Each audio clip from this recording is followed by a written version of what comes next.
कल्पना कीजिए एक ऐसी दुनिया की जहां हर इंसान शक्ति चाहता है।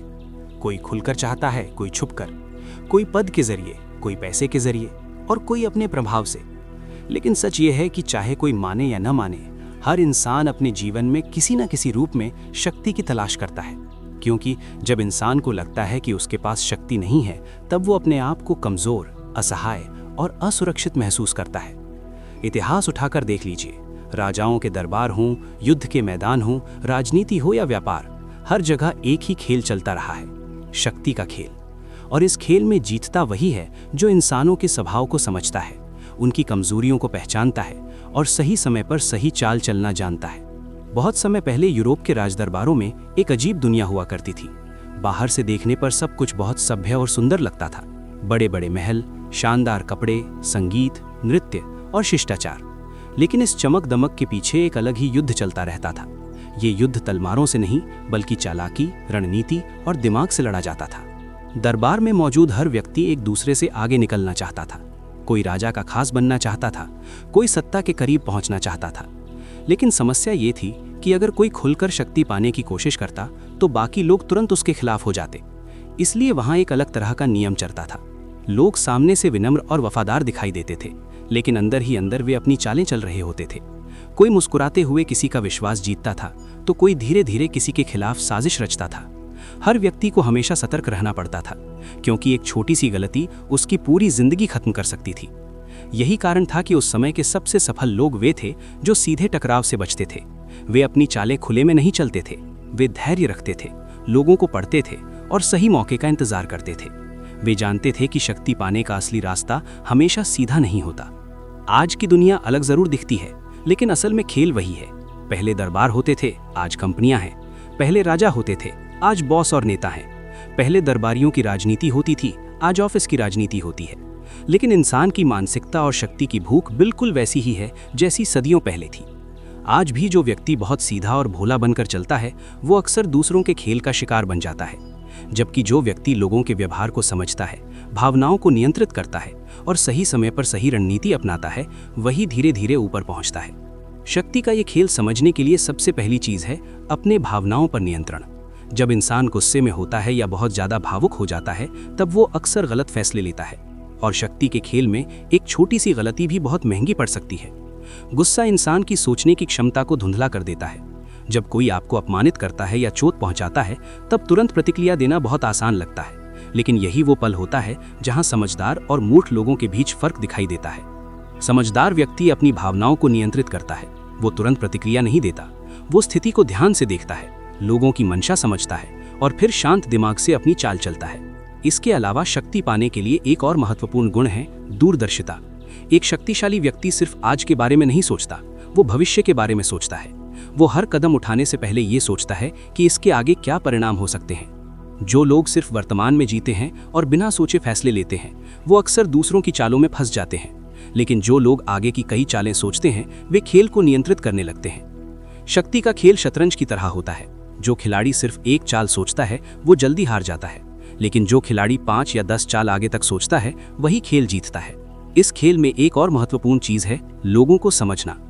हर इंसान की कोई ना कोई कमजोरी होती है। किसी को प्रशंसा चाहिए, किसी को सम्मान चाहिए, किसी को पैसा चाहिए और किसी को सिर्फ ध्यान चाहिए। जो व्यक्ति इन कमजोरियों को पहचान लेता है, वो लोगों को आसानी से प्रभावित कर सकता है। क्योंकि जब आप किसी इंसान की असली इच्छा को समझ लेते हैं, तो आप उसे उसी दिशा में ले जा सकते हैं जहां आप चाहते हैं।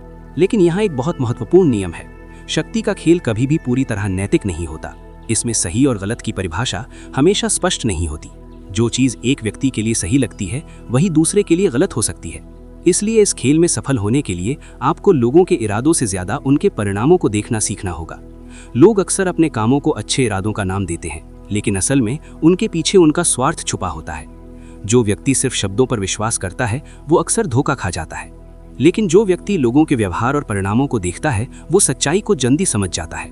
शक्ति का खेल एक सामाजिक खेल है। इसे जीतने के लिए आपको लोगों के साथ रहना होगा, उन्हें समझना होगा और कभी कभी उनके साथ वही खेल खेलना होगा जो वे आपके साथ खेल रहे हैं। इस खेल में सबसे बड़ा खतरा यह है कि आप खुद को बहुत ईमानदार और सीधा समझकर दूसरों की चालों को नजरअंदाज कर दें। दुनिया में ऐसे बहुत से लोग होते हैं जो सामने से बहुत नैतिक और मासूम दिखते हैं, लेकिन अंदर ही अंदर वे बहुत चालाक खिलाड़ी होते हैं। वे अक्सर अपनी कमजोरी दिखाकर लोगों की सहानुभूति हासिल करते हैं। वे ऐसा दिखाते हैं जैसे उन्हें शक्ति से कोई मतलब नहीं है, लेकिन धीरे धीरे वे सबको अपने प्रभाव में ले लेते हैं। इसलिए समझदार व्यक्ति कभी भी किसी को पूरी तरह भरोसे के लायक नहीं मानता। वो हर व्यक्ति को ध्यान से देखता है, समझता है और सीखता है, क्योंकि अंत में शक्ति उन्हीं के पास जाती है जो इस खेल के नियमों को समझते हैं और उन्हें सही समय पर लागू करना जानते हैं। और यही वो जगह है जहां से शक्ति के असली नियम शुरू होते हैं। जब इंसान शक्ति के इस खेल को समझना शुरू करता है, तब उसे धीरे धीरे ये एहसास होने लगता है कि दुनिया उतनी सीधी नहीं है जितनी दिखाई देती है। लोग जो कहते हैं अक्सर उसका मतलब कुछ और होता है, और जो वे करते हैं उसके पीछे अक्सर कोई छुपा हुआ उद्देश्य होता है। इसी वजह से इतिहास के सबसे सफल लोग वे रहे हैं जिन्होंने इंसानों की प्रकृति को गहराई से समझा। उन्होंने देखा कि शक्ति सिर्फ ताकत या पद से नहीं आती, बल्कि समझ, धैर्य और रणनीति से आती है। इस खेल का पहला और सबसे खतरनाक नियम एक बहुत साधारण सी बात में छुपा है, लेकिन ये नियम इतना शक्तिशाली है कि अगर कोई इसे समझ ले तो वो अपने जीवन में कई बड़ी गलतियों से बच सकता है। ये नियम कहता है कि कभी भी अपने मालिक या अपने से ऊपर बैठे व्यक्ति से ज्यादा चमकने की कोशिश मत करो। पहली नज़र में ये बात अजीब लग सकती है, क्योंकि हमें बचपन से सिखाया जाता है कि हमें अपनी प्रतिभा दिखानी चाहिए, अपने काम में सबसे आगे रहना चाहिए और लोगों को प्रभावित करना चाहिए। लेकिन शक्ति के खेल में ये नियम हमेशा काम नहीं करता, खासकर तब जब आपके ऊपर कोई ऐसा व्यक्ति बैठा हो जिसके पास अधिकार है लेकिन उसके अंदर असुरक्षा भी छुपी हुई है। ऐसे लोगों को अपने से ज़्यादा प्रतिभाशाली या ज़्यादा लोकप्रिय लोग पसंद नहीं आते, क्योंकि जब कोई उनके सामने बहुत ज़्यादा चमकता है तो उन्हें लगता है कि उनकी अपनी महत्ता कम हो रही है। इतिहास में ऐसे कई उदाहरण मिलते हैं जहां लोगों ने सिर्फ इसलिए सब कुछ खो दिया क्योंकि उन्होंने अपने मालिक को असुरक्षित महसूस करा दिया। फ्रांस के राजा लुई 14वें के समय की एक घटना इस नियम को बहुत अच्छी तरह समझाती है। उस समय निकोलस फुकवे नाम का एक व्यक्ति फ्रांस का वित्त मंत्री था। वो बहुत बुद्धिमान था, बहुत अमीर था और दरबार में उसका प्रभाव भी काफी था। फुकवे को शानदार जीवन पसंद था। उसे कला, संगीत और सुंदर चीजों का बहुत शौक था। उसके पास इतना धन था कि वो अपनी जिंदगी को राजाओं की तरह जी सकता था। लेकिन एक दिन उसने एक ऐसी गलती कर दी जिसने उसकी पूरी जिंदगी बदल दी। उसने सोचा कि अगर वो राजा के सम्मान में एक भव्य समारोह आयोजित करेगा तो राजा उससे और अधिक प्रभावित होगा। इसलिए उसने अपने नए महल के उद्घाटन के अवसर पर एक ऐसी पार्टी रखी जो उस समय की सबसे शानदार पार्टी बन गई। उस शाम वहां यूरोप के सबसे बड़े लोग मौजूद थे। महान लेखक, कवि, कलाकार और दरबार के प्रतिष्ठित लोग सब उस समारोह में शामिल हुए। महल की सजावट इतनी भव्य थी कि लोग उसे देखकर हैरान रह गए। भोजन ऐसा था जो पहले कभी किसी ने चखा नहीं था। संगीत और नाटक की ऐसी व्यवस्था थी कि हर व्यक्ति मंत्रमुग्ध हो गया। पूरी शाम का केंद्र फुकवे ही बन गया। हर कोई उसकी प्रशंसा कर रहा था। लोग उसके धन, उसकी समझ और उसकी भव्यता की बातें कर रहे थे। लेकिन उसी शाम एक व्यक्ति चुपचाप सब कुछ देख रहा था, और वो था फ्रांस का राजा। बाहर से वो मुस्कुरा रहा था, लेकिन अंदर ही अंदर उसके मन में कुछ और चल रहा था। राजा ने देखा कि उसका अपना मंत्री उससे ज्यादा शानदार जीवन जी रहा है, उसका महल उससे ज्यादा भव्य है, और उस शाम दरबार के लोग राजा से ज्यादा फुकवे की प्रशंसा कर रहे थे। ये बात राजा के अहंकार को चोट पहुंचा गई। कुछ ही दिनों बाद राजा ने फुकवे को गिरफ्तार करने का आदेश दे दिया। उस पर राजकोष से धन चोरी करने का आरोप लगाया गया। मुकदमे के बाद उसे दोषी ठहराया गया और उसे जीवन भर के लिए जेल भेज दिया गया। जिस व्यक्ति ने कुछ दिन पहले यूरोप की सबसे शानदार पार्टी दी थी, वही व्यक्ति अब एक अंधेरी जेल में अपनी जिंदगी बिताने के लिए मजबूर हो गया। उसकी सबसे बड़ी गलती क्या थी? उसने अपने राजा से ज्यादा चमकने की कोशिश की थी। राजा ने कभी खुलकर यह नहीं कहा कि वो उससे ईर्ष्या करता था। उसने कानून और आरोपों का सहारा लिया, लेकिन असली कारण राजा का आहत अहंकार था। ये कहानी हमें एक गहरी सच्चाई बताती है। शक्ति के खेल में लोग हमेशा अपनी असुरक्षाओं से संचालित होते हैं, और जो व्यक्ति न सुरक्षाओं को समझ नहीं पाता, वो अक्सर अनजाने में अपने लिए खतरा पैदा कर देता है। लेकिन इस नियम का एक दूसरा पहलू भी है। अगर आप समझदारी से काम लें तो यही नियम आपके लिए शक्ति का एक शक्तिशाली हथियार बन सकता है। इटली के महान वैज्ञानिक गैलीलियो ने इस नियम को बहुत अच्छी तरह समझा था। उस समय वैज्ञानिकों को अपना काम करने के लिए अमीर और शक्तिशाली लोगों की मदद की जरूरत होती थी। वे अपने आविष्कार और खोजें अक्सर राजाओं या अमीर परिवारों को समर्पित करते थे, ताकि उन्हें संरक्षण मिल सके। गैलीलियो ने जब बृहस्पति ग्रह के 4 चंद्रमा खोजे तो उसने एक बहुत चतुर चाल चली। उसने उन चंद्रमाओं का नाम उस समय के सबसे शक्तिशाली परिवारों में से एक मेडिची परिवार के नाम पर रख दिया। उसने ये संदेश दिया कि जैसे ये चंद्रमा बृहस्पति के चारों ओर घूमते हैं, वैसे ही मेडिची परिवार के सदस्य शक्ति के केंद्र के चारों ओर चमकते हैं। इस खोज ने मेडिची परिवार को गौरव और प्रतिष्ठा दी। परिणाम ये हुआ कि गैलीलियो को तुरंत राज दरबार में सम्मान और स्थायी पद मिल गया। उसने अपनी प्रतिभा छुपाई नहीं, लेकिन उसे इस तरह प्रस्तुत किया कि उसका मालिक और अधिक महान दिखाई दे। यही इस नियम का असली रहस्य है। अगर आप अपने से ऊपर बैठे व्यक्ति को और अधिक चमकदार बना देते हैं तो वो आपको अपना सहयोगी समझने लगता है, अपना दुश्मन नहीं। और यही वो रणनीति है जो आपको धीरे धीरे शक्ति के करीब ले जाती है, क्योंकि शक्ति के खेल में अक्सर वही व्यक्ति आगे बढ़ता है जो सामने से नहीं बल्कि रणनीति से जीतता है। और ये तो बस शुरुआत है। जब कोई व्यक्ति शक्ति के खेल को थोड़ा और गहराई से समझने लगता है, तब उसे एक और कठोर सच्चाई का सामना करना पड़ता है। ये सच्चाई सुनने में असहज लग सकती है, लेकिन इतिहास बार बार इसे साबित करता रहा है। बहुत ज्यादा भरोसा दोस्तों पर मत करो, और कभी कभी दुश्मन भी दोस्त से ज्यादा काम के साबित हो सकते हैं। हमारी सामान्य सोच इसके बिल्कुल उलट होती है। हमें लगता है कि दोस्त हमेशा हमारे साथ खड़े रहेंगे और दुश्मन हमेशा हमारे खिलाफ होंगे, लेकिन इंसानी स्वभाव इतना सरल नहीं है। दोस्ती अक्सर समानता से पैदा होती है। दो लोग एक दूसरे के करीब आते हैं क्योंकि वे खुद को एक दूसरे जैसा महसूस करते हैं, लेकिन यही समानता धीरे धीरे तुलना में बदल सकती है, और तुलना से पैदा होती है ईर्ष्या। जब आपका कोई दोस्त देखता है कि आप ज्यादा सफल हो रहे हैं, ज्यादा सम्मान पा रहे हैं या ज्यादा आगे बढ़ रहे हैं, तो उसके अंदर एक अदृश्य संघर्ष शुरू हो जाता है। बाहर से वो मुस्कुराता है, आपकी सफलता पर बधाई देता है, लेकिन उसके अंदर कहीं ना कहीं एक असंतोष जन्म लेने लगता है। इसीलिए इतिहास में कई बार सबसे बड़ा धोखा दुश्मनों ने नहीं बल्कि दोस्तों ने दिया है। पुराने समय में एक साम्राज्य में एक युवा सम्राट था। वो अनुभवहीन था और उसके चारों ओर षड्यंत्रों से भरी दुनिया थी। उसे अपने आसपास किसी ऐसे व्यक्ति की जरूरत थी जिस पर वो भरोसा कर सके। उसने अपने सबसे करीबी मित्र को अपने सबसे महत्वपूर्ण सलाहकार के रूप में चुन लिया। ये मित्र कभी उसका सेवक हुआ करता था। सम्राट ने ही उसे ऊपर उठाया था, उसे शिक्षा दी, पद दिया, सम्मान दिया और धीरे धीरे उसे राज्य के सबसे प्रभावशाली लोगों में से एक बना दिया। सम्राट को लगता था कि ये व्यक्ति हमेशा उसका आभारी रहेगा। आखिर उसकी सारी सफलता उसी की वजह से थी। लेकिन धीरे धीरे उस मित्र के अंदर एक नई इच्छा पैदा होने लगी। अब वो सिर्फ सलाहकार बनकर संतुष्ट नहीं था, अब उसे शक्ति का स्वाद मिल चुका था। उसे एहसास हो गया था कि असली ताकत क्या होती है। और एक बार जब किसी व्यक्ति को शक्ति का स्वाद मिल जाता है तो वो अक्सर उससे ज्यादा चाहता है। सम्राट ने उसे और अधिक धन दिया और अधिक पद दिया और उस पर अपना भरोसा बढ़ाता गया। लेकिन यही भरोसा उसकी सबसे बड़ी कमजोरी बन गया।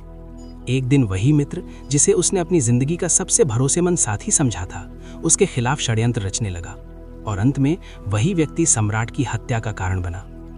ये कहानी सिर्फ एक घटना नहीं है, ये इंसानी स्वभाव की गहरी सच्चाई को दर्शाती है। जब कोई दोस्त आपके बहुत करीब होता है तो वो आपकी ताकतों और कमजोरियों दोनों को जानता है। वो जानता है कि आपको कैसे खुश करना है और आपको कैसे चोट पहुंचानी है। और अगर कभी उसके मन में ईर्ष्या या महत्वाकांक्षा जाग जाती है तो वही जानकारी आपके खिलाफ इस्तेमाल हो सकती है। इसके विपरीत एक दुश्मन के पास खुद को साबित करने की एक वजह होती है। अगर आप किसी दुश्मन को अपने साथ जोड़ लेते हैं तो वो अक्सर दोस्त से ज्यादा वफादार साबित हो सकता है, क्योंकि उसे ये साबित करना होता है कि अब वो आपका भरोसा जीत चुका है। इतिहास में कई शासकों ने इस रणनीति का इस्तेमाल किया है।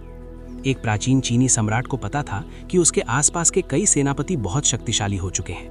अगर वो चाहें तो कभी भी उसके खिलाफ विद्रोह कर सकते हैं, लेकिन उन्हें सीधे हटाना भी खतरनाक था। इसीलिए उसने एक बहुत चतुर योजना बनाई। उसने उन सभी सेनापतियों को एक बड़े भोज पर आमंत्रित किया। जब सब लोग शराब पीकर आराम से बैठे थे, तब उसने उनसे एक अजीब सवाल पूछा। उसने कहा, तुम सब इतने शक्तिशाली हो कि अगर तुम चाहो तो कभी भी सम्राट बन सकते हो। ये सुनकर सभी सेनापति घबरा गए। उन्हें लगा कि शायद सम्राट उन्हें मरवाने वाला है। लेकिन सम्राट मुस्कुराया और बोला, अगर तुम अपने पद छोड़ दो तो मैं तुम्हें इतनी संपत्ति और आराम दूंगा कि तुम्हें कभी सत्ता की चिंता नहीं करनी पड़ेगी। अगले ही दिन सभी सेनापतियों ने अपने पद छोड़ दिए और आराम की जिंदगी जीने लगे। सम्राट ने बिना युद्ध किए अपने संभावित दुश्मनों को सत्ता से दूर कर दिया। ये शक्ति के खेल की एक और सच्चाई है। कभी कभी सबसे खतरनाक लोग वे नहीं होते जो खुले तौर पर आपके खिलाफ हों, बल्कि वे होते हैं जो आपके बहुत करीब हों और जिनके अंदर धीरे धीरे महत्वाकांक्षा जन्म ले रही हो। इसका मतलब ये नहीं है कि दोस्ती बेकार है या किसी पर भरोसा नहीं करना चाहिए। इसका मतलब सिर्फ इतना है कि शक्ति के खेल में भावनाओं के साथ साथ समझदारी भी जरूरी है। समझदार व्यक्ति हर किसी को ध्यान से देखता है। वो दोस्तों को भी समझता है और दुश्मनों को भी, क्योंकि कभी कभी दुश्मन हमें सावधान रखते हैं, वो हमें सतर्क बनाते हैं, हमें मजबूत बनाते हैं, जबकि दोस्त कभी कभी हमें इतना आरामदेह बना देते हैं कि हम खतरे को पहचान ही नहीं पाते। और शक्ति के खेल में अक्सर वही व्यक्ति जीतता है जो लोगों की असली प्रकृति को पहचान लेता है। लेकिन ये तो अभी सिर्फ कुछ नियमों की शुरुआत है। आगे आने वाले नियम इस खेल को और भी गहराई से समझाते हैं। जब कोई व्यक्ति शक्ति के नियमों को समझना शुरू करता है तो वो धीरे धीरे एक और महत्वपूर्ण बात महसूस करता है। दुनिया में बहुत से संघर्ष इसलिए पैदा होते हैं क्योंकि लोग अपने असली इरादे बहुत जल्दी प्रकट कर देते हैं। ज़्यादातर लोग जब कोई योजना बनाते हैं तो उत्साह में आकर उसे दूसरों के सामने बताने लगते हैं। उन्हें लगता है कि इससे लोग उनका समर्थन करेंगे, उनकी प्रशंसा करेंगे या उनके साथ जुड़ जाएंगे। लेकिन शक्ति के खेल में ये एक खतरनाक गलती हो सकती है, क्योंकि जैसे ही लोग आपके इरादों को समझ लेते हैं वे आपके खिलाफ तैयारी शुरू कर देते हैं। कोई आपको रोकने की योजना बनाएगा, कोई आपकी राह में बाधा डालेगा और कोई चुपचाप इंतजार करेगा कि आप कब गलती करें। इसीलिए शक्ति का तीसरा नियम कहता है कि अपने इरादों को छुपा कर रखो। जब लोग ये नहीं समझ पाते कि आप क्या करने वाले हैं तब वे असहज हो जाते हैं। उन्हें लगता है कि कहीं कुछ चल रहा है, लेकिन उन्हें समझ नहीं आता कि क्या। ये अनिश्चितता ही आपकी सबसे बड़ी ताकत बन सकती है। इतिहास में कई महान रणनीतिकारों ने इस नियम का इस्तेमाल किया है। पुराने समय में एक महान सेनापति था जो अपनी योजनाओं को कभी खुलकर प्रकट नहीं करता था। जब उसके सैनिक उससे पूछते कि अगला कदम क्या होगा तो वो अक्सर अस्पष्ट जवाब देता। कभी वो कुछ ऐसा कह देता जिससे लगता कि वो उत्तर दिशा में हमला करेगा, फिर अचानक वो दक्षिण की ओर बढ़ जाता। उसके दुश्मन हमेशा भ्रम में रहते। वे अपनी सेना को कई दिशाओं में बांट देते क्योंकि उन्हें समझ नहीं आता था कि असली हमला कहाँ होगा, और यही भ्रम अक्सर उनकी हार का कारण बनता। ये रणनीति सिर्फ युद्ध के मैदान में ही नहीं बल्कि जीवन के हर क्षेत्र में काम करती है। अगर लोग आपकी योजना को समझ लेते हैं तो वे आपको रोकने के लिए तैयार हो जाते हैं, लेकिन अगर उन्हें समझ ही ना आए कि आप क्या करने वाले हैं तो वे असहाय हो जाते हैं। लोगों को भ्रम में रखना एक कला है, और ये कला सिर्फ चुप रहने से नहीं आती। इसके लिए धैर्य और नियंत्रण की जरूरत होती है। अक्सर लोग अपनी योजनाओं को इसलिए प्रकट कर देते हैं क्योंकि वे दूसरों से मान्यता चाहते हैं। उन्हें लगता है कि अगर लोग उनकी योजना की प्रशंसा करेंगे तो उन्हें आत्मविश्वास मिलेगा। लेकिन शक्ति के खेल में आत्मविश्वास बाहर से नहीं आता, वो अंदर से आता है। समझदार व्यक्ति अपनी योजना को तब तक छुपा कर रखता है जब तक कि वो पूरी तरह तैयार ना हो जाए, और जब वो कदम उठाता है तब तक बहुत देर हो चुकी होती है। लोगों को तभी समझ आता है कि क्या हुआ है जब परिणाम उनके सामने खड़ा होता है। इसी नियम से जुड़ा एक और महत्वपूर्ण सिद्धांत है कम बोलना। बहुत से लोग ये सोचते हैं कि ज्यादा बोलकर वे दूसरों को प्रभावित कर सकते हैं, लेकिन अक्सर इसका उल्टा होता है। जितना ज्यादा कोई व्यक्ति बोलता है उतना ही ज्यादा वो अपनी सोच और अपनी कमजोरियों को प्रकट कर देता है। इसके विपरीत जो व्यक्ति कम बोलता है वो अक्सर अधिक रहस्यमय लगता है। लोग उसके बारे में अनुमान लगाते रहते हैं। वे सोचते रहते हैं कि वो क्या सोच रहा है, उसकी अगली चाल क्या हो सकती है, और यही रहस्य उसे शक्ति देता है। इतिहास में कई महान रणनीतिकारों की एक खास आदत थी। वे बहुत कम बोलते थे। जब लोग उनसे सवाल पूछते तो वे छोटे और अस्पष्ट जवाब देते। उनके आसपास के लोग हमेशा अनुमान लगाने की कोशिश करते रहते कि उनका असली विचार क्या है, और इस तरह वे हमेशा नियंत्रण में रहते। क्योंकि जो व्यक्ति ज्यादा बोलता है वो अक्सर नियंत्रण खो देता है। उसके बातों में कहीं ना कहीं कोई कमजोरी दिखाई दे जाती है। कोई शब्द ऐसा निकल जाता है जिसे लोग उसके खिलाफ इस्तेमाल कर सकते हैं। लेकिन जो व्यक्ति कम बोलता है वो अपने आसपास एक रहस्य का वातावरण बना देता है, और शक्ति के खेल में रहस्य अक्सर बहुत शक्तिशाली हथियार होता है। जब लोग आपको पूरी तरह नहीं समझ पाते तब वे आपको कम आंकने की गलती भी नहीं करते। वे सतर्क रहते हैं, और यही सतर्कता आपको समय देती है अपनी अगली चाल तैयार करने का। शक्ति के खेल में कई बार सबसे बड़ा फायदा उस व्यक्ति को मिलता है जो शांत रहता है, सुनता है और सही समय का इंतजार करता है। क्योंकि दुनिया में बहुत से लोग खुद ही अपने राज खोल देते हैं। वे खुद ही बता देते हैं कि वे क्या चाहते हैं और क्या करने वाले हैं। और जो व्यक्ति सुनना जानता है वो इन सभी जानकारियों को इकट्ठा करता रहता है। धीरे धीरे उसके पास दूसरों के बारे में इतनी जानकारी हो जाती है कि वो खेल को नियंत्रित करने लगता है। यही कारण है कि कई महान रणनीतिकार हमेशा सुनने पर जोर देते थे। वे जानते थे कि बोलने से ज्यादा ताकत सुनने में होती है, क्योंकि जब आप बोलते हैं तो आप सिर्फ वही बताते हैं जो आप जानते हैं, लेकिन जब आप सुनते हैं तो आप वो भी जान सकते हैं जो दूसरे लोग जानते हैं, और यही जानकारी धीरे धीरे शक्ति में बदल जाती है। इस तरह शक्ति के खेल का तीसरा और चौथा नियम हमें एक महत्वपूर्ण बात सिखाते हैं। अपने इरादों को छुपा कर रखो और जरूरत से ज्यादा मत बोलो, क्योंकि जो व्यक्ति अपने शब्दों और योजनाओं को नियंत्रित करना सीख लेता है वो धीरे धीरे खेल के बाकी खिलाड़ियों से आगे निकलने लगता है। लेकिन शक्ति का खेल यहीं खत्म नहीं होता। अभी आगे और भी नियम है, और हर नियम इंसानी स्वभाव की एक नई परत खोलता है। शक्ति के खेल में एक और चीज है जो किसी भी तलवार, धन या पद से कहीं ज्यादा ताकतवर होती है, वो है आपकी प्रतिष्ठा। एक बार अगर किसी व्यक्ति की प्रतिष्ठा मजबूत हो जाए तो वो बिना कुछ किए भी लोगों को प्रभावित कर सकता है। लोग उसके बारे में सुनकर ही प्रभावित हो जाते हैं। वे उसकी बातों को गंभीरता से लेते हैं, उसके इरादों से डरते हैं और अक्सर उससे टकराने से बचते हैं। लेकिन अगर किसी की प्रतिष्ठा टूट जाए तो वही व्यक्ति अचानक कमजोर हो जाता है। लोग उसे चुनौती देने लगते हैं, उसकी आलोचना करने लगते हैं और धीरे धीरे उसका प्रभाव खत्म होने लगता है। इसीलिए शक्ति का एक महत्वपूर्ण नियम यह है कि अपनी प्रतिष्ठा की रक्षा करो जैसे वो तुम्हारी सबसे बड़ी संपत्ति हो। इतिहास में कई ऐसे लोग हुए हैं जिन्होंने सिर्फ अपनी प्रतिष्ठा के दम पर बड़ी बड़ी जीत हासिल की। जब किसी व्यक्ति के बारे में ये धारणा बन जाती है कि वो बहुत शक्तिशाली है, बहुत चालाक है या बहुत खतरनाक है, तो लोग अक्सर उससे टकराने से बचते हैं। कई बार युद्ध इसलिए नहीं होते क्योंकि विरोधी पहले ही डर जाते हैं। प्रतिष्ठा एक ऐसी ढाल है जो आपको बिना लड़े भी सुरक्षा देती है, लेकिन इस ढाल को बनाना आसान नहीं होता और इसे खोना बहुत आसान होता है। एक छोटी सी गलती, एक गलत फैसला या एक अफवाह भी आपकी प्रतिष्ठा को नुकसान पहुंचा सकती है। और एक बार अगर लोग आपको कमजोर समझने लगे तो वो धीरे धीरे आपके खिलाफ खड़े होने लगते हैं। इसलिए समझदार व्यक्ति हमेशा अपनी प्रतिष्ठा के प्रति सतर्क रहता है। वो ध्यान रखता है कि लोग उसके बारे में क्या सोचते हैं। वो अपने व्यवहार, अपने फैसलों और अपने शब्दों को इस तरह चुनता है कि उसकी छवि मजबूत बनी रहे। लेकिन यहाँ एक और चालाकी छुपी हुई है। सिर्फ अपनी प्रतिष्ठा को बचाना ही काफी नहीं है। कई बार शक्ति के खेल में जीतने के लिए आपको अपने विरोधियों की प्रतिष्ठा को भी कमजोर करना पड़ता है। अगर आप किसी शक्तिशाली व्यक्ति से सीधे टकराते हैं तो वो खतरनाक हो सकता है, लेकिन अगर आप उसकी प्रतिष्ठा को धीरे धीरे कमजोर कर दें तो लोग खुद ही उस पर शक करने लगते हैं। जब लोगों का विश्वास टूट जाता है तब सबसे शक्तिशाली व्यक्ति भी कमजोर हो जाता है। इसीलिए इतिहास में कई युद्ध तलवारों से नहीं बल्कि अफवाहों और कहानियों से लड़े गए हैं। एक छोटी सी कहानी, एक शक या एक आरोप और धीरे धीरे लोगों की सोच बदलने लगती है। ये शक्ति के खेल का एक अदृश्य हथियार है। लेकिन शक्ति का एक और नियम है जो इससे भी ज्यादा दिलचस्प है। दुनिया में लोग अक्सर उसी चीज को महत्व देते हैं जो दिखाई देती है। जो चीज सामने नहीं आती वो लोगों के लिए लगभग अस्तित्वहीन हो जाती है।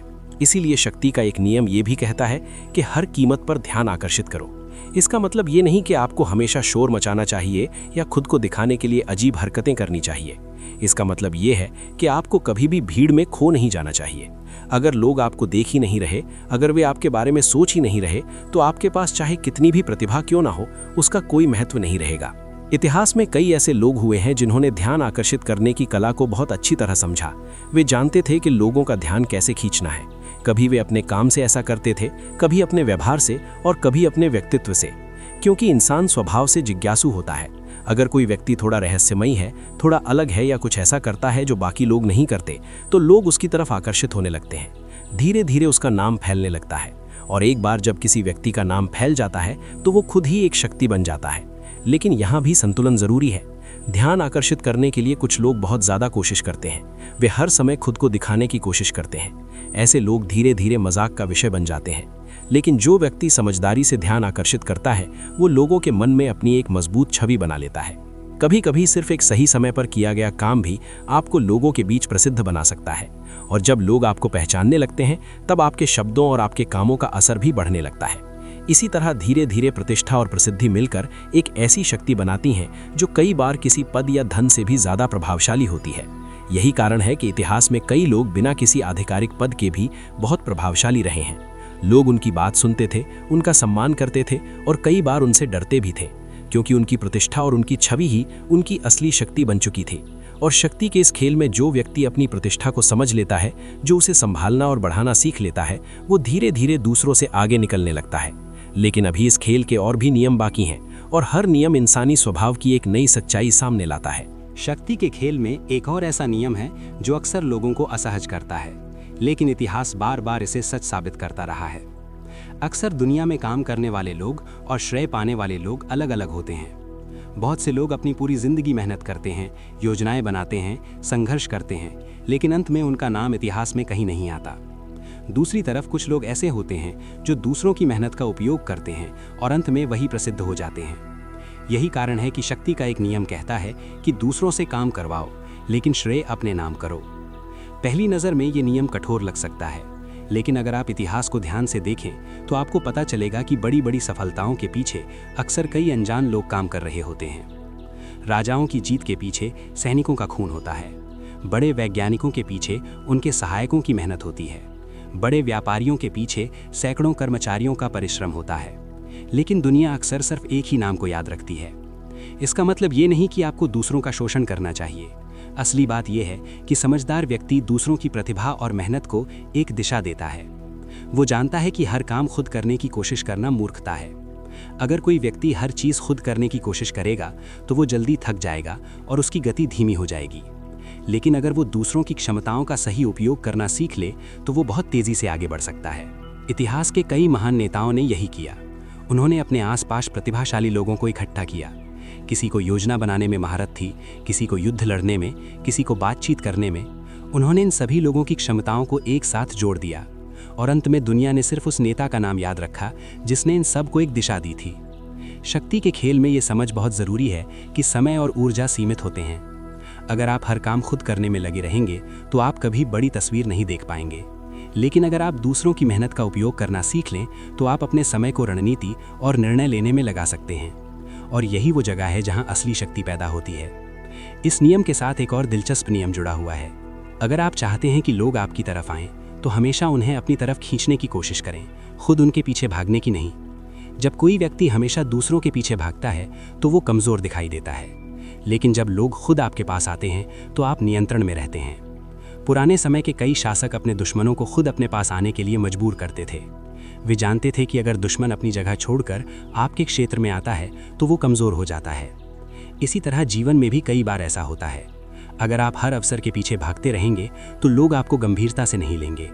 लेकिन अगर आप खुद को इतना मूल्यवान बना लें कि लोग आपके पास आने के लिए उत्सुक हों तो खेल आपके हाथ में आ जाता है। ये रणनीति अक्सर बहुत साधारण तरीकों से भी काम करती है। कभी कभी सिर्फ धैर्य रखना ही काफ़ी होता है। जब लोग देखते हैं कि आप जल्दबाजी नहीं कर रहे, आप हर चीज़ के पीछे नहीं भाग रहे, तब उन्हें लगता है कि आपके पास कुछ ऐसा है जो उन्हें चाहिए, और धीरे धीरे वे खुद आपके पास आने लगते हैं। शक्ति का खेल अक्सर उल्टा चलता है। जो व्यक्ति सबसे ज़्यादा बेचैन दिखाई देता है वो अक्सर सबसे कमज़ोर होता है, और जो व्यक्ति शांत और धैर्यवान दिखाई देता है वही अक्सर सबसे मजबूत होता है, क्योंकि वो जानता है कि सही समय आने पर ही कदम उठाना चाहिए। यही कारण है कि कई महान रणनीतिज्ञ हमेशा धैर्य की बात करते थे। वे जानते थे कि जल्दबाजी अक्सर गलतियों को जन्म देती है, लेकिन जो व्यक्ति इंतज़ार करना जानता है वो अक्सर सही अवसर को पहचान लेता है, और एक बार जब सही अवसर सामने आ जाए तब उसे पकड़ना बहुत आसान हो जाता है। शक्ति के खेल में अक्सर जीत उसी की होती है जो समय को समझता है, जो जानता है कि कब शांत रहना है और कब कदम उठाना है। और जैसे जैसे हम इन नियमों को समझते जाते हैं हमें एहसास होने लगता है कि शक्ति सिर्फ ताकत या पद का नाम नहीं है। शक्ति असल में समझ, रणनीति और धैर्य का परिणाम है। लेकिन अभी भी इस खेल के कई नियम बाकी हैं, और हर नियम इंसानी स्वभाव की एक नई सच्चाई को उजागर करता है। शक्ति के खेल में एक बहुत गहरी सच्चाई है जिसे बहुत कम लोग समझते हैं। लोग अक्सर मानते हैं कि बहस जीतना ही जीत है।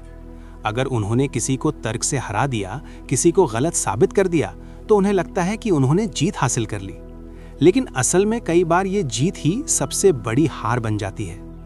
जब आप किसी व्यक्ति को बहस में हरा देते हैं, जब आप उसे साबित कर देते हैं कि वो गलत है, तो बाहर से वो चुप हो सकता है, लेकिन अंदर से उसके मन में एक आग जलने लगती है।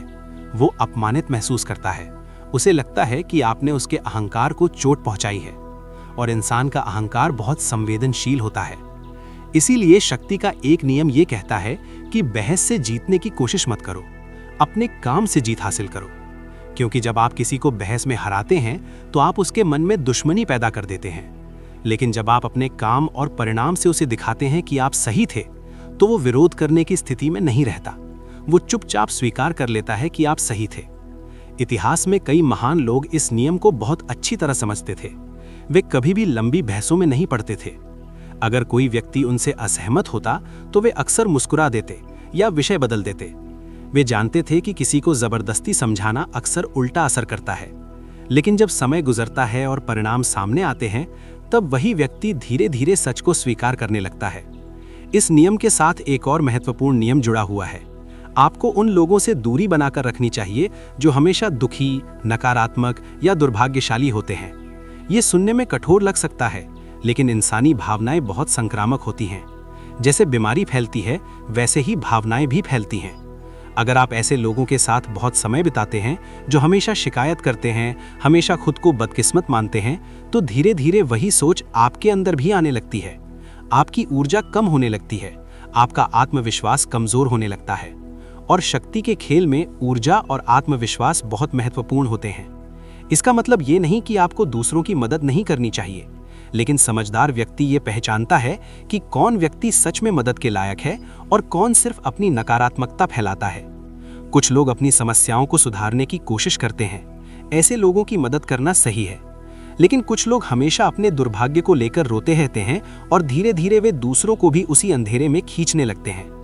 समझदार व्यक्ति ऐसे लोगों से दूरी बनाकर रखता है। वो उन लोगों के साथ समय बिताता है जिनमें ऊर्जा है, जिनमें उत्साह है, जिनके पास लक्ष्य है, क्योंकि ऐसे लोग प्रेरणा देते हैं, वे आपको आगे बढ़ने के लिए प्रेरित करते हैं। और शक्ति का खेल अक्सर वातावरण से भी प्रभावित होता है। अगर आप ऐसे लोगों के बीच रहते हैं जो हमेशा संघर्ष कर रहे हैं, हमेशा आगे बढ़ने की कोशिश कर रहे हैं, तो आप भी उसी दिशा में बढ़ने लगते हैं। लेकिन अगर आप ऐसे लोगों के बीच रहते हैं जो हमेशा शिकायत करते हैं, हमेशा हार मान लेते हैं, तो धीरे धीरे आप भी उसी मानसिकता में फंस सकते हैं। शक्ति के खेल में ये समझना बहुत जरूरी है कि आपके आसपास कौन लोग हैं, क्योंकि कई बार हमारी ताकत या कमजोरी सिर्फ हमारी अपनी नहीं होती। हम जिन लोगों के साथ रहते हैं, उनकी सोच और उनका व्यवहार भी हमें प्रभावित करता है। इसीलिए समझदार व्यक्ति अपने आसपास के लोगों को बहुत सावधानी से चुनता है। वो उन लोगों को अपने करीब रखता है जो उसे मजबूत बनाते हैं, और धीरे धीरे उन लोगों से दूरी बना लेता है जो उसकी ऊर्जा को कमजोर करते हैं। इस तरह शक्ति के ये नियम हमें सिर्फ रणनीति ही नहीं सिखाते, बल्कि इंसानी स्वभाव को समझने का एक नया तरीका भी देते हैं। जैसे जैसे हम इन नियमों को समझते जाते हैं, हमें ये एहसास होता है कि जीवन में कई जीतें तलवार या बहस से नहीं, बल्कि समझ और धैर्य से हासिल होती हैं। लेकिन अभी भी शक्ति के खेल के कई नियम बाकी हैं, और हर नियम इंसानी स्वभाव की एक नई परत खोलने वाला है। शक्ति के खेल में एक और गहरी रणनीति छुपी होती है, जिसे बहुत कम लोग समझ पाते हैं। अक्सर लोग सोचते हैं कि स्वतंत्र रहना ही सबसे बड़ी ताकत है, कि किसी पर निर्भर ना रहना ही असली शक्ति है। लेकिन वास्तविकता कई बार इससे उलट होती है। कई शक्तिशाली लोगों ने यह समझ लिया था कि अगर लोग उन पर निर्भर हो जाएं, तो उनकी शक्ति और भी बढ़ जाती है। जब कोई व्यक्ति किसी के लिए आवश्यक बन जाता है, जब उसकी मौजूदगी के बिना काम रुक जाता है, तब उसकी स्थिति बहुत मजबूत हो जाती है। यही कारण है कि शक्ति का एक महत्वपूर्ण नियम कहता है कि लोगों को अपने ऊपर निर्भर बनाओ। अगर लोग आपके बिना काम कर सकते हैं, अगर वे आसानी से आपको बदल सकते हैं, तो आपकी स्थिति कभी स्थायी नहीं होगी। लेकिन अगर उन्हें लगता है कि आपकी मौजूदगी उनके लिए जरूरी है, तो वे आपको खोना नहीं चाहेंगे। इतिहास में कई ऐसे सलाहकार, मंत्री और अधिकारी हुए हैं जिन्होंने अपनी शक्ति इसी तरीके से बनाए रखी। उन्होंने अपने ज्ञान, अपनी समझ और अपनी क्षमताओं को इस तरह इस्तेमाल किया कि उनके बिना काम चल ही नहीं सकता था। धीरे धीरे वे इतने आवश्यक बन गए कि राजा भी उन्हें हटाने से डरते थे। लेकिन यहाँ एक बहुत महत्वपूर्ण संतुलन होता है। अगर आप लोगों को इतना सिखा दें कि वे आपके बिना सब कुछ कर सकें, तो एक दिन वे आपको अनावश्यक समझने लगेंगे। और अगर आप उन्हें बिल्कुल कुछ भी न सिखाएं, तो वे आपसे नाराज हो सकते हैं। इसलिए समझदार व्यक्ति हमेशा इतना ज्ञान साझा करता है कि लोग उसकी कद्र करें, लेकिन इतना नहीं कि वे उसके बिना भी पूरी तरह काम कर सकें। शक्ति का खेल अक्सर इसी संतुलन पर चलता है। इसी नियम से जुड़ा हुआ एक और दिलचस्प सिद्धांत है। कभी कभी थोड़ी सी ईमानदारी और उदारता दिखाना बहुत शक्तिशाली हथियार बन सकता है। जब लोग किसी को बहुत चालाक या स्वार्थी समझते हैं, तो वे हमेशा सतर्क रहते हैं। लेकिन अगर वही व्यक्ति अचानक कोई सच्चा और उदार व्यवहार करता है, तो लोगों की सतर्कता कमजोर पड़ जाती है। उन्हें लगता है कि शायद ये व्यक्ति इतना भी चालाक नहीं है जितना वे सोचते थे। उनका भरोसा बढ़ने लगता है, और यही वो क्षण होता है जब आप उनके मन में जगह बना लेते हैं। इतिहास में कई लोगों ने इस रणनीति का इस्तेमाल किया है। उन्होंने समय समय पर ऐसा व्यवहार किया जिससे लोग उन्हें भरोसेमंद समझने लगे। एक छोटी सी मदद, एक सच्चा व्यवहार या एक उदार उपहार, और लोगों का मन बदलने लगता है, क्योंकि इंसान स्वभाव से भावनात्मक होता है। जब कोई व्यक्ति हमारे साथ अच्छा व्यवहार करता है, तो हम उसके प्रति नरम हो जाते हैं। हम उसकी बातों पर ज्यादा भरोसा करने लगते हैं। लेकिन समझदार व्यक्ति जानता है कि कब उदारता दिखानी है और कब दूरी बनाए रखनी है। ये खेल सिर्फ चालाकी का नहीं है, बल्कि समय और समझ का है। शक्ति के खेल में हर कदम सोच समझ कर उठाना पड़ता है। कभी आपको सख्त दिखाई देना पड़ता है, कभी उदार, कभी चुप रहना पड़ता है, और कभी सही समय पर बोलना पड़ता है।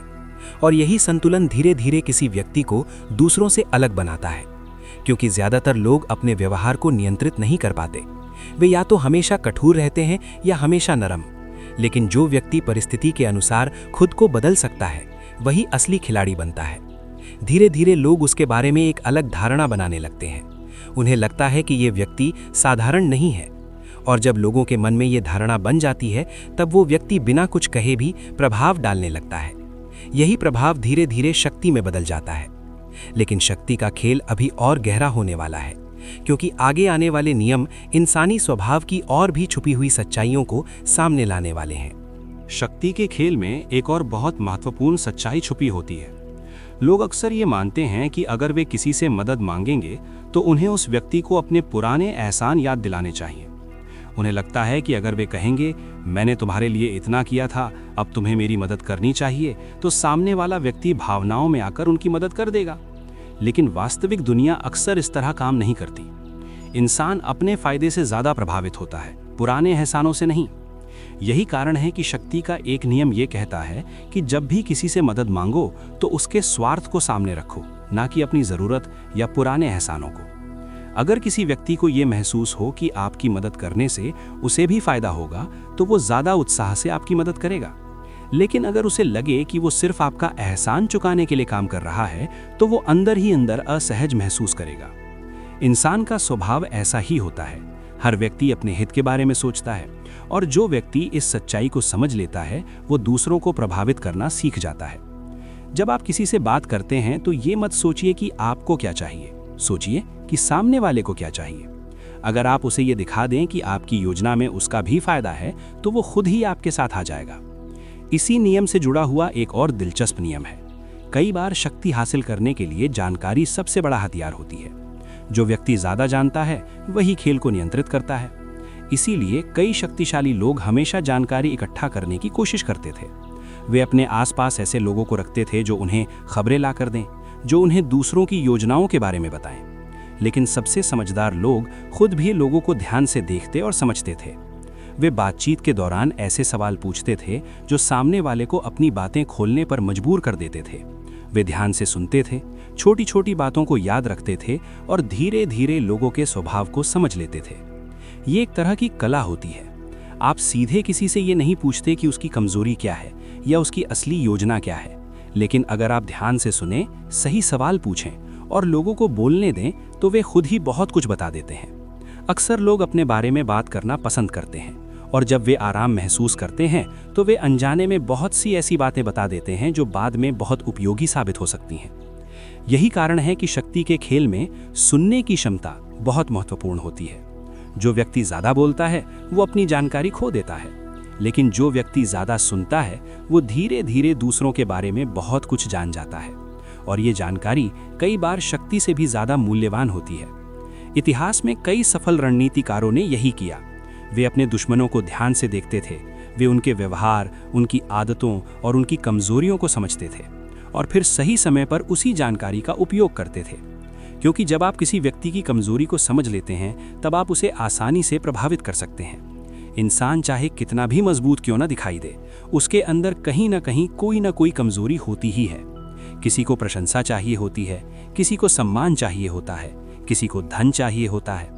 और जो व्यक्ति इन इच्छाओं को समझ लेता है, वो लोगों के व्यवहार को प्रभावित करना सीख जाता है। धीरे धीरे वो खेल का नियंत्रण अपने हाथ में लेने लगता है, और यही शक्ति के खेल का एक महत्वपूर्ण रहस्य है। लेकिन ये खेल अभी खत्म नहीं हुआ है। आगे के नियम इस खेल को और भी गहराई से समझाते हैं। शक्ति के खेल में एक और नियम है जो पहली नजर में अजीब लगता है, लेकिन जब आप इसे समझते हैं तो इसकी गहराई सामने आती है। ये नियम कहता है कि कभी कभी अपने दुश्मन को पूरी तरह खत्म करना ही सबसे सुरक्षित रास्ता होता है। इतिहास में कई बार ऐसा हुआ है कि किसी शासक ने अपने दुश्मन को आधा छोड़ दिया। उसने सोचा कि दुश्मन अब कमजोर हो गया है, अब वो कोई खतरा नहीं बनेगा। लेकिन समय बीतने के साथ वही दुश्मन फिर से ताकत इकट्ठा करता है, अपने समर्थकों को जोड़ता है और एक दिन वापस हमला करता है। और अक्सर दूसरी बार उसका हमला पहले से भी ज्यादा खतरनाक होता है। इसीलिए पुराने समय के कई सेनापति कहते थे कि अगर कोई दुश्मन आपके खिलाफ खड़ा हो गया है तो उसे इतना कमजोर कर दो कि वो दोबारा उठ ना सके। ये नियम सिर्फ युद्ध के मैदान तक सीमित नहीं है, जीवन में भी कई बार ऐसा होता है कि लोग किसी समस्या को पूरी तरह हल नहीं करते, वे उसे आधा छोड़ देते हैं। शुरू में उन्हें लगता है कि अब सब ठीक हो गया है, लेकिन कुछ समय बाद वही समस्या फिर से सामने आ जाती है और इस बार पहले से ज़्यादा बड़ी हो जाती है। इसीलिए समझदार व्यक्ति समस्याओं को आधा छोड़ने की गलती नहीं करता। वो जानता है कि अगर कोई खतरा है तो उसे पूरी तरह समाप्त करना ज़रूरी है। लेकिन शक्ति का खेल हमेशा कठोरता से नहीं चलता। कभी कभी शक्ति का सबसे बड़ा रहस्य उल्टा दिखाई देता है। एक और नियम कहता है कि कई बार अनुपस्थिति भी सम्मान और प्रभाव बढ़ा देती है। जब कोई व्यक्ति हर समय हर जगह मौजूद रहता है तो धीरे धीरे लोग उसकी आदत डाल लेते हैं, उसकी उपस्थिति सामान्य लगने लगती है। लेकिन जब वही व्यक्ति कुछ समय के लिए गायब हो जाता है तो लोग उसके बारे में बात करने लगते हैं। वे सोचने लगते हैं कि वो कहाँ गया, क्या कर रहा है। धीरे धीरे उसकी कमी महसूस होने लगती है। इसीलिए कई शक्तिशाली लोग जानते थे कि कब पीछे हटना है। वे हमेशा मंच पर बने रहने की कोशिश नहीं करते थे। वे कभी कभी खुद को थोड़ा दूर कर लेते थे ताकि लोग उन्हें मिस करने लगें। ये सिद्धांत जीवन के कई क्षेत्रों में काम करता है। अगर कोई व्यक्ति हमेशा उपलब्ध रहता है तो उसकी कीमत कम हो जाती है, लेकिन अगर उसकी मौजूदगी दुर्लभ हो, अगर लोग उसे हर समय ना देख सकें तो उसकी कीमत बढ़ने लगती है। दुर्लभ चीज़ें हमेशा ज़्यादा मूल्यवान लगती हैं। इसी तरह शक्ति के खेल में भी कभी कभी दूरी बनाना एक रणनीति होती है। जब लोग आपको कम देखने लगते हैं तो वे आपके बारे में ज़्यादा सोचने लगते हैं। आपका प्रभाव धीरे धीरे बढ़ने लगता है। लेकिन यहाँ भी संतुलन ज़रूरी है। अगर आप पूरी तरह गायब हो जाएं तो लोग आपको भूल भी सकते हैं। इसीलिए समझदार व्यक्ति जानता है कि कब सामने आना है और कब पीछे हटना है। वो जानता है कि कब अपनी उपस्थिति दिखानी है और कब रहस्य बनाए रखना है। यही संतुलन धीरे धीरे किसी व्यक्ति को साधारण लोगों से अलग बना देता है, क्योंकि शक्ति के खेल में अक्सर वही व्यक्ति सफल होता है जो लोगों की मनोविज्ञान को समझता है, जो जानता है कि लोग क्या महसूस करते हैं, क्या सोचते हैं और क्या चाहते हैं। और जैसे जैसे हम इन नियमों को समझते जाते हैं, हमें एहसास होता है कि शक्ति का खेल सिर्फ बाहरी दुनिया में नहीं चलता, ये इंसान के मन के अंदर भी चलता है। लेकिन अभी इस कहानी में कई और नियम बाकी हैं और हर नियम इंसानी स्वभाव की एक नई सच्चाई को सामने लाने वाला है। अब तक आपने शक्ति के कई नियमों की यात्रा सुनी। हर नियम इंसानी स्वभाव की एक नई परत खोलता है। धीरे धीरे ये समझ आने लगता है कि शक्ति सिर्फ पद, धन या ताकत से नहीं आती। शक्ति असल में समझ, धैर्य, रणनीति और इंसानों को पढ़ने की कला से बनती है। लेकिन इन सभी नियमों के पीछे एक अंतिम और सबसे गहरी सीख छुपी होती है। दुनिया लगातार बदलती रहती है, परिस्थितियां बदलती हैं, लोग बदलते हैं, सत्ता बदलती है और समय के साथ नियम भी बदलते दिखाई देते हैं। जो व्यक्ति कठोर हो जाता है, जो एक ही तरीके से हमेशा काम करता है, वो धीरे धीरे समय के साथ कमजोर होने लगता है। इसीलिए शक्ति के खेल का अंतिम रहस्य ये है कि खुद को परिस्थितियों के अनुसार बदलना सीखो। पानी को देखिए, पानी का कोई स्थायी आकार नहीं होता। वो जिस पात्र में जाता है उसी का आकार ले लेता है। कभी वो नदी बनकर बहता है, कभी बादल बनकर आसमान में उठ जाता है, कभी समुद्र बनकर विशाल हो जाता है। लेकिन उसकी असली शक्ति इसी लचीलेपन में छुपी होती है। जो व्यक्ति बहुत कठोर हो जाता है, जो अपने विचारों और तरीकों को कभी बदलना नहीं चाहता, वो धीरे धीरे टूट जाता है। लेकिन जो व्यक्ति परिस्थितियों को समझता है, समय के साथ खुद को ढालता है, वही लंबे समय तक प्रभाव बनाए रखता है। शक्ति का असली खिलाड़ी वही होता है जो एक ही रूप में बंधा नहीं रहता। कभी वो शांत दिखाई देता है, कभी दृढ़, कभी वो पीछे हटता है, कभी अचानक आगे बढ़ता है। दूसरे लोग अक्सर उसे समझ नहीं पाते और यही उसकी सबसे बड़ी ताकत बन जाती है। क्योंकि जब लोग आपको पूरी तरह समझ नहीं पाते, तब वे आपको नियंत्रित भी नहीं कर पाते। धीरे धीरे आपने इस यात्रा में देखा कि शक्ति का खेल कई स्तरों पर चलता है। कभी ये अहंकार से जुड़ा होता है, कभी प्रतिष्ठा से, कभी ये भरोसे से जुड़ा होता है, कभी धोखे से। लेकिन अंत में ये सब इंसानी स्वभाव की ही कहानी है। लोग सम्मान चाहते हैं, लोग महत्व चाहते हैं, लोग जीतना चाहते हैं, और जो व्यक्ति इन इच्छाओं को समझ लेता है वही खेल को समझने लगता है। लेकिन एक और महत्वपूर्ण बात याद रखनी चाहिए, शक्ति का ज्ञान सिर्फ दूसरों को हराने के लिए नहीं है। ये ज्ञान आपको खुद को समझने में भी मदद करता है। जब आप इन नियमों को समझते हैं तो आप धीरे धीरे अपने ही व्यवहार को देखने लगते हैं। आप समझने लगते हैं कि कब आप भावनाओं में बह जाते हैं, कब आप जल्दबाजी कर देते हैं और कब आप किसी के प्रभाव में आ जाते हैं। यही समझ आपको मजबूत बनाती है, क्योंकि जो व्यक्ति खुद को समझ लेता है उसे दूसरों को समझना भी आसान लगने लगता है। और शक्ति का असली उद्देश्य सिर्फ नियंत्रण नहीं होता, बल्कि जागरूकता भी होता है। जैसे जैसे आप इन नियमों को अपने जीवन में देखेंगे, आपको महसूस होगा कि दुनिया पहले से थोड़ी साफ दिखाई देने लगी है। लोगों के शब्दों के पीछे छुपे अर्थ समझ आने लगेंगे, लोगों के व्यवहार के पीछे छुपी मंशाएं समझ आने लगेंगी, और धीरे धीरे आप उस खेल को देखने लगेंगे जो हमेशा से आपके आसपास चल रहा था। यही इस पूरी यात्रा की असली सीख है। शक्ति का खेल हर जगह मौजूद है, परिवार में, काम में, समाज में, राजनीति में। लेकिन जो व्यक्ति इस खेल को समझ लेता है, वो उसके जाल में फंसने के बजाय उसे समझदारी से खेलना सीख जाता है, और यही समझ धीरे धीरे उसे दूसरों से अलग बना देती है। यही इस पूरी कहानी का सार है। अगर आपको ये यात्रा पसंद आई, अगर इन कहानियों और नियमों ने आपके सोचने का तरीका थोड़ा भी बदल दिया, तो इस चैनल को ज़रूर सब्सक्राइब करें। ऐसी ही और गहरी किताबों की कहानियाँ और जीवन बदलने वाले विचार सुनने के लिए हमारे साथ जुड़े रहिए। वीडियो को लाइक करें और कमेंट में ज़रूर बताइए कि इन नियमों में से कौन सा नियम आपको सबसे ज़्यादा शक्तिशाली लगा। फिर मिलेंगे एक नई किताब, एक नई कहानी और एक नई सीख के साथ।